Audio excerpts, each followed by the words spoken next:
Ultime ore di preparativi e la cittadella della fiera si presenterà blindata quando il Presidente della Repubblica dichiarerà ufficialmente aperte le celebrazioni.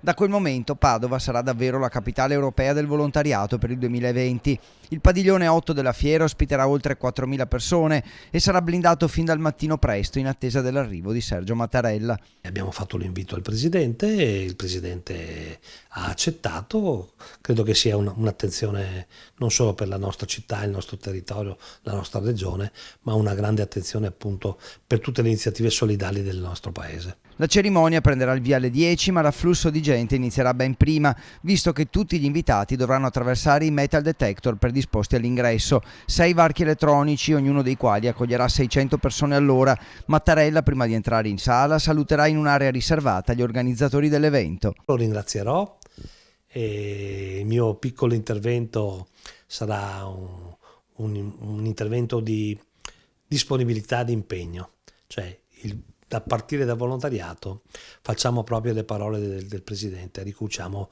il Paese. L'arrivo del Presidente Mattarella dovrebbe avvenire a cerimonia iniziata, mentre non è stato comunicato ufficialmente se ci sarà anche un suo intervento dal palco. Come sempre in queste occasioni non si sa mai se il Presidente interviene o meno. Ci piacerebbe che intervenisse, credo che interverrà. Nelle prossime settimane il volontariato sarà sotto i riflettori nazionali e i protagonisti sono pronti a cogliere l'opportunità. Per una volta ogni tanto il nostro mondo è diciamo un po' davanti a tutti gli altri fatti di cronaca. Credo che sia un fatto rilevante.